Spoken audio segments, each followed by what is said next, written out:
હવે તો ગુજરાતની અંદર ઓનલી ફોર જ્ઞાતિવાદ જ ચાલતો. પટેલિયાના નેતુડીઓ એમને ભારતીય જનતા પાર્ટીની બેઠી પદ ગ્રહણ કરીને કેસરી પટ્ટો નાખીને કોઈનામાં મોટામાં મગ ભૈરા કે હું કે કોઈ સિમ્બોલ મારી ગયા મોટા ઉપર. સરકારને ઊંચી નીચી કરવામાં સૌથી વધારે સિંહ ફાળો હોય ને તો પાટીદારોનો. સરકારને ક્યાં બેસાડવી ને એ અમારા પટેલિયાઓને બહુ સારી રીતે આવડે. સમાજ ઉપર કોઈ પ્રકારનું લાંછન સહન કરી લેવામાં નહીં આવે. સમાજના માણસ તમે ગમે એમ કહેજો, અમારા બધાને સહન કરી લેવાનું. હેવાણી ભાઈ નામ લઈને જ બોલવાનું હોય, એમાં બધું પાછું ના હોય. Chakrawatt News.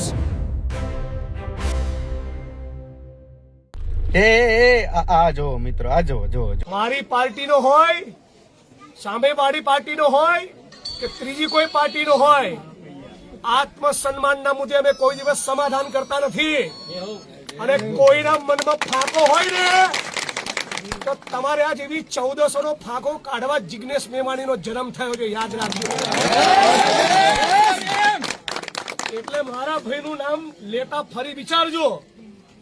બાકી હું એ જ જિગ્નેશ મેવાણી છું જેને ભાનુભાઈ વણકરના બલિદાન વખતે આખી રાજ્યની સરકારને દોડતી કરી હતી. તારું તો ચણું નહીં આવે. જય ભીમ. જોયું ને આ હું આ ચણાન ફુગાન ફુદાન ચણો નહીં આવે ને આ હું તમે બધા ઉડાડો, કઈ ખબર નથી પડતી. અને નામ લીધા વગર ના બોલવાનું હોય, નામ લઈને બોલવાનું હોય.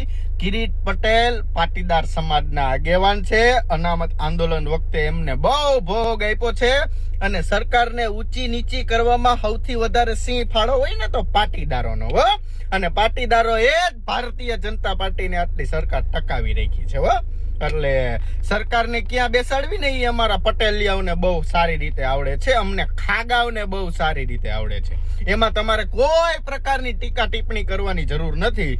રહી વાત તમારા પક્ષના હોદ્દેદારોની, હોદ્દા લેવાની, આન ફલાણું ઢેકડું, સમાજ ઉપર કોઈ પ્રકારનું લાંછન સહન કરી લેવામાં નહીં આવે. તમારા બાપુજી મોદી હોય તો મોદીને કહી દેજો, તમારા કાકા અમિત શાહ હોય તો અમિત શાહને કહી દેજો, અને તમારા ભત્રીજા રાહુલ ગાંધી હોય ને તો રાહુલ ગાંધીને કહી દેજો. આ દેશ કોઈના બાપની જાગીર નથી. અને આ બંધારણ પ્રમાણે બધાને ચાલવાનું, બંધારણથી વિરુદ્ધ નહીં. આટલા બધા પાણીયારીના હોય તો ભારતીય જનતા પાર્ટી ઓલો યુજીસી કઈક યુપીસી કે એવું કઈક કાનૂન લાવ્યા. એ કાનૂનની અંદર જનરલ વાળા જ હેરાન થવાના છે.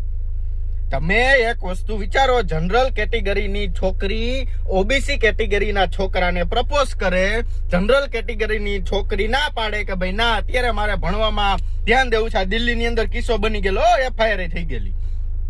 એટલે પછી ઓલો ઓબીસી કેટેગરીનો છોકરો પોલીસ સ્ટેશને જઈને એફઆઈઆર લખાવે કે આને અમને જાતિવાચક શબ્દો કીધા, લ્યો સાહેબ કેસ દાખલ કરો. એટલે મારા દીકરા કેસ દાખલ કરી દે. વાહ, અમે પાછા એટ્રોસિટી લઈને ફરીશું. કોઈ દી માના હમ કોઈ દી બોલ્યા હોય તો અમને તો ખાલી દીધા. તો ન્યા તમે બધા આવા જુલુસ લઈને કેમ નથી આવતા? અને અત્યારે તમે એમ કહો ચણાવ નો આવે ને કોંગ્રેસ અમારા બાપની, એટલે ભાજપ કોંગ્રેસ આમાં બી તૈણી ખોરામ બેહારીને તમે તમારા મામેરામાં લઈ જાઓ.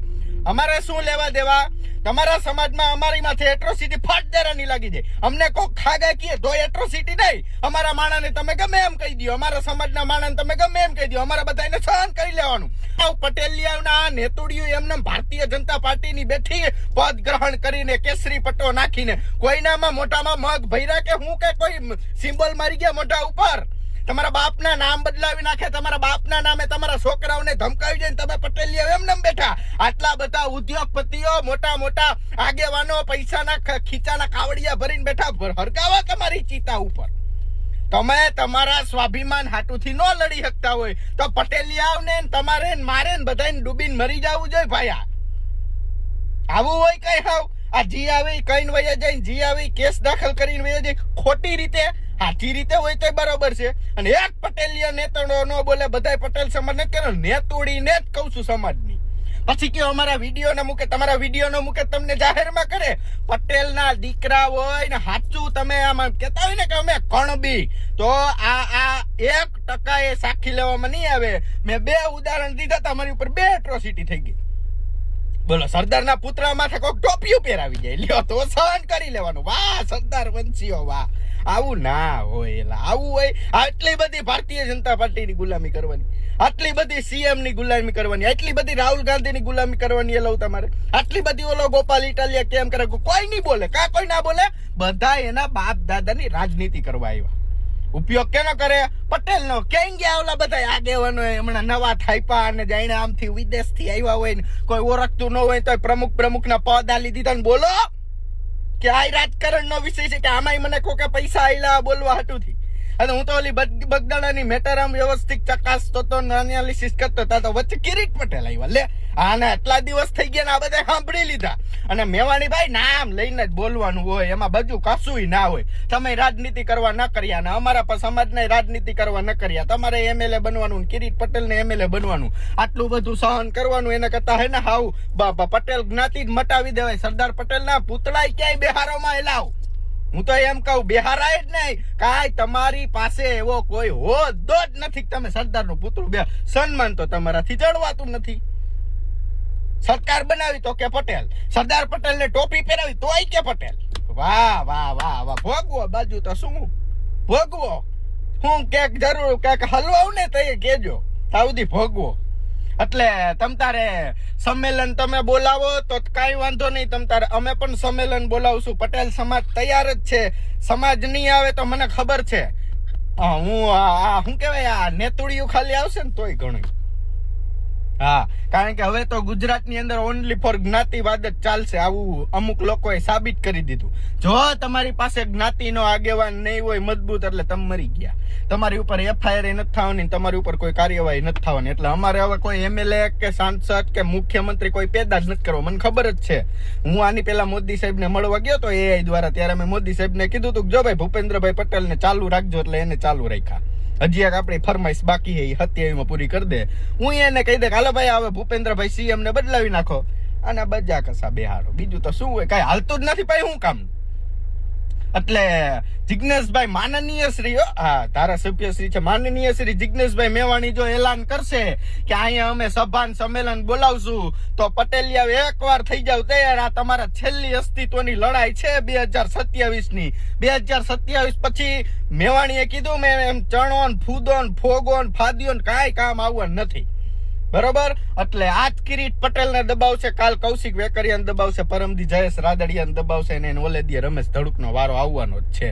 આપણે આ સહન કરવાનું થતું નથી. અને કોક બોલો એલાવ મહેસાણા બાજુ પટેલિયા હુઈ ગયા કે શિબિરમાં વયા ગયા ધર્મબંધુ ની બોલો. કોક તો બોલો એલાવ. આમ હોય હાવ કઈ આમ ન હોય એલાવ. આમ એસપીજી ના એટલા કાર્યક્રમો કરો છો, પટેલ સમાજ કેળવણી મંડળના આટલા કાર્યક્રમો કરો છો, વાહ ઓલું કરો છો, અહીંયા ઓલું કરે. કાંઈક તો બોલો. આમ કોઈ હાવ કઈ વાહ મને તો નવીન લાગે. હાવ હવે આ ધારાસભ્યોને જે આવે એ કહી જાય ને કોઈ કઈ બોલતા નથી. ખોટી રીતે હોય, સાચી રીતે હોય તો આપણે કઈ વાંધો નથી. અને તમે કઈ એલાવ બોલતા નથી તો સામાન્ય પટેલિયન ધોઈ પી નાખે ને ટાટિયા ભાંગી નાખે તો તમે કોઈ ના આવે. આવે કોઈ ત્યારે? એટલે નમ્ર અરજ છે પટેલ સમાજને છંછેડવાનું રહેવા દો તો બહુ વ્યવસ્થિત વાત છે. કારણ કે અમારા સમાજના 50% લોકો બી ગયેલા પડ્યા છે અને 50% લોકો દબાયેલા પડ્યા છે. 100% નહીં, હજી 50% અમારા નામ બાકી છે. બરોબર? અને જિજ્ઞેશભાઈ મેવાણીનો જો આવા લોકોનો ખાત્મા કરવા હાટુ જન્મ થયો હોય ને તો બન્ની ગજેરાનો પટેલ સમાજને આગળ લઈ જવા માટે જ જન્મ થયો છે. હા, પછી ભારતીય જનતા પાર્ટીનો હોય તો ભલે, કોંગ્રેસનો હોય તો ભલે, આમ આદમીનો હોય તો ભલે. બરોબર? એટલે આ બધાની પાસે બધાની માતા હોય જ.